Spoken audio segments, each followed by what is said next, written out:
Aportaciones. Vamos a comenzar este programa con un asunto muy controversial. Las iglesias de los distintos signos religiosos que parecen estar involucrados hoy en asuntos terrenales y escabrosos. El abuso sexual, el acoso a menores de edad, la pederastia, la creación de redes de pornografía, en fin, las iglesias y los delitos de índole sexual. Vamos a ver esta cápsula para entrar en el contexto sobre este tema.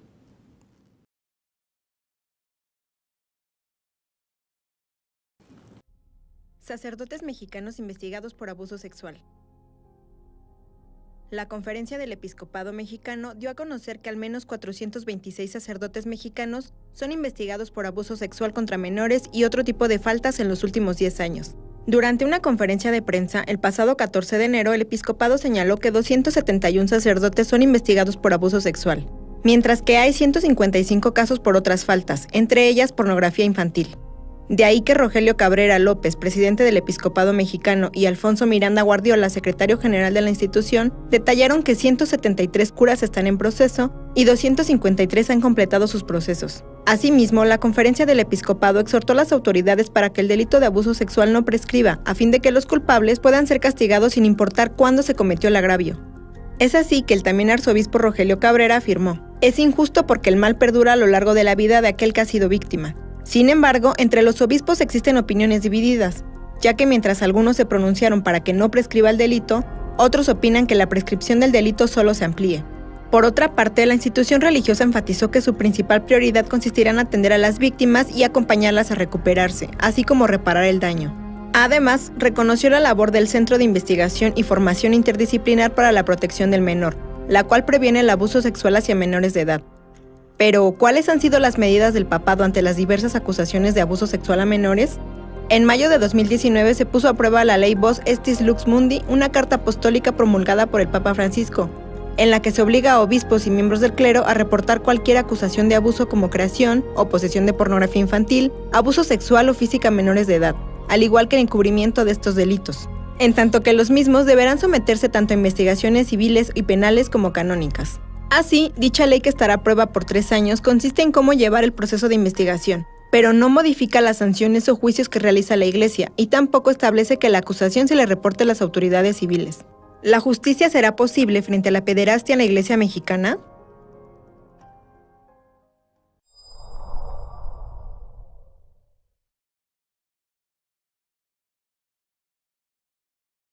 Bueno, hoy está con nosotros la periodista María Eugenia Jiménez. Ella es una de las principales especialistas en la cobertura de medios de asuntos religiosos en el país, más de 25 años de trayectoria cubriendo la fuente religiosa. María Eugenia Jiménez ha estado al tanto de las investigaciones relacionadas pues con los abusos sexuales, con la pederastia, pero también con un asunto que ha ido tomando forma, Maru, que es el Vaticano está tomando cartas en el asunto, en este asunto de las redes que protegieron durante muchos años con silencio los abusos dentro de la Iglesia. ¿Qué es lo que está ocurriendo ahora en el Vaticano? Así es, desde el año pasado, en febrero, el Papa convocó a todos los presidentes de las conferencias episcopales a una reunión para analizar el tema de la pederastia al interior de la Iglesia. Ahí giró instrucciones y hubo muchas también opiniones respecto a que a los obispos no se les castiga, no se les investiga. No se les toca. Así es. Entonces, a partir del mayo, el Papa da a conocer un documento muy importante de Ustedes son la luz del mundo, dirigida a los obispos de cómo deben de tratar estos temas. Y ha habido otros documentos, pero este es el último y el principal. Ahí se especifica claramente cómo se deben de investigar también a los obispos, que no están ahorita siendo investigados en su mayoría. Claro. Aquí en México, el nuncio dijo ayer que hay 4 obispos que están siendo investigados por encubrimiento en la Congregación de la Doctrina de la Fe. Esto es un asunto muy importante. Estamos hablando de 4 altos jerarcas de la Iglesia Católica Mexicana que estarían siendo directamente investigados por la Santa Sede por haber encubierto casos de abuso. Sí, son las denuncias que han llegado o que se tienen conocimiento, porque lo dijo el nuncio ayer, que se están siendo investigadas. Nosotros logramos detectar a 2 de esos obispos que están siendo investigados porque la denuncia se presentó en la Arquidiócesis de Monterrey por una víctima de abuso sexual. ¿Quién es la víctima? Ignacio Martínez, que es un ex seminarista que estuvo en el seminario de Piedras Negras. ¿A quién responsabiliza esta denuncia? A 2 obispos, al de Piedras Negras, Alonso Garza Treviño, y al obispo de Saltillo, Raúl Vera, que bueno, es un activista defensor de los derechos humanos, pero este joven pues lo está denunciando. Esto es algo muy delicado. Estamos hablando de una de las figuras dentro de la jerarquía católica más representativas de la lucha contra las injusticias, de la lucha para la defensa de los derechos humanos. El obispo Raúl Vera es sin duda uno de los obispos con mayor tradición, y que se le acuse ahora es un asunto pues, muy fuerte. ¿Qué es lo que está pasando ahí? Bueno, que se le acuse en estos momentos ante la Santa Sede. Él había tenido ya algunas denuncias hace algunos años en la diócesis de Saltillo, pero se llegó a un acuerdo con las víctimas, él llegó a un acuerdo con las víctimas para que no denunciaran a los sacerdotes. ¿Cómo puede haber ocurrido esto? Es decir, el obispo, que es llamémosle así, el gobernador o el regente de las diócesis de una región, intercede para que no haya denuncias penales. ¿Esto se puede entender así? Sí, el proceso del Vaticano ha cambiado en los últimos años. En los últimos años sí se les obliga ya a los obispos a que lo denuncien ante las autoridades civiles y también ante las autoridades eclesiásticas. Pero realmente pocos obispos son valientes y han denunciado a los que ellos llaman sus hijos sacerdotes ante las autoridades civiles. ¿Por qué hay ese silencio, María Eugenia? ¿Por qué las iglesias cubren con este manto de impunidad el silencio de estos casos? Muchas veces por la imagen que da la iglesia. No quieren lastimar a la iglesia, no quieren perder más fieles de los que ya se han perdido. En México, especialmente, estos casos no se han dado a conocer muy a fondo. El principal y el que sí tumbó a la iglesia mexicana fue el de Marcial Maciel.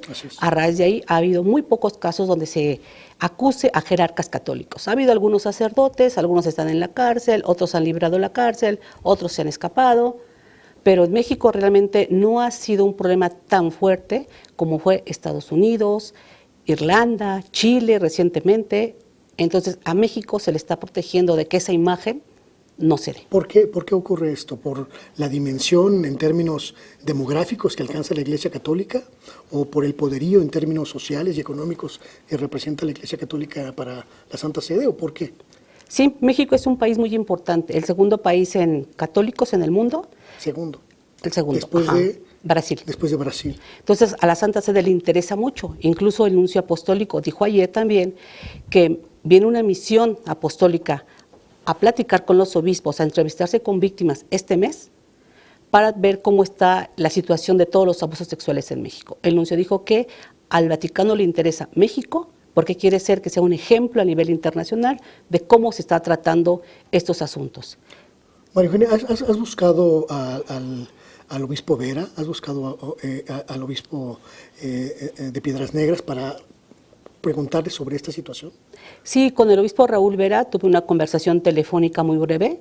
Le pregunté sobre la situación, me dijo que en esos momentos no me podía atender porque estaba haciendo una agenda pastoral.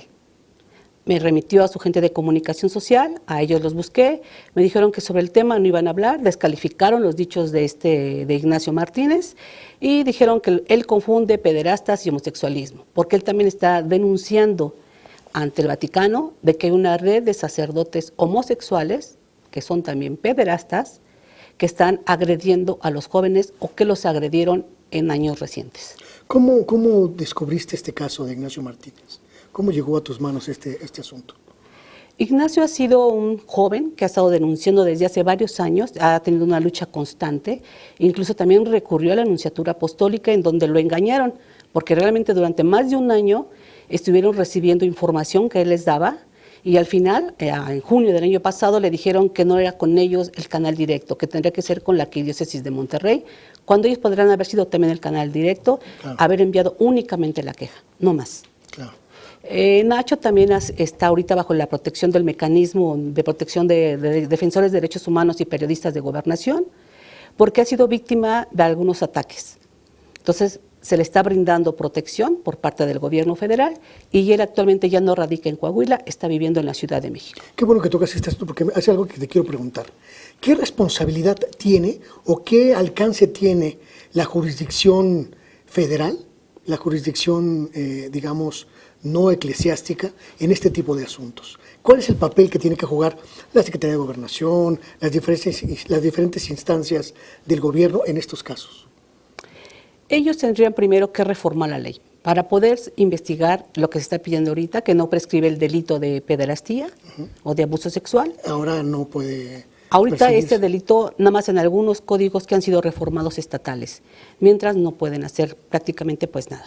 Mientras también las víctimas no denuncien, porque en México el silencio de las víctimas ha sido y se mantiene por años.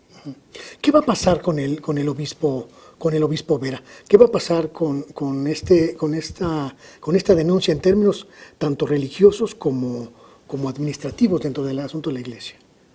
Bueno, ahorita el expediente está en la Congregación para la Doctrina de la Fe. Ellos debían de haber respondido en 30 días si aceptaban o no la denuncia. El expediente se envió en septiembre del año pasado. Tenemos más de 30 días que no han dado respuesta. Primero tendrán ellos que decir qué respuesta dan y entonces, si aceptan que se inicie, se va a iniciar una investigación canónica y tendrán 90 días más para dar a conocer la respuesta. Si el obispo realmente es responsable, es verosímil la denuncia del joven, y si no, pues lo van a descartar. Pero si es verosímil, tendrá que ser dimitido.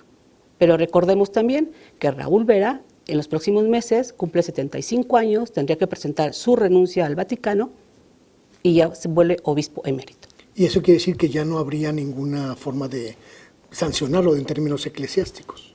Podría ser la dimisión del ministerio pastoral. Claro. Bueno, una última pregunta.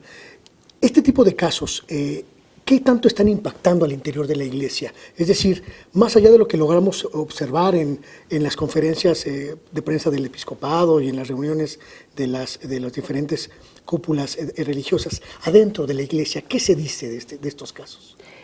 Hay obispos que aún mantienen resistencia por tratar estos casos, ni siquiera han iniciado la revisión de sus archivos históricos.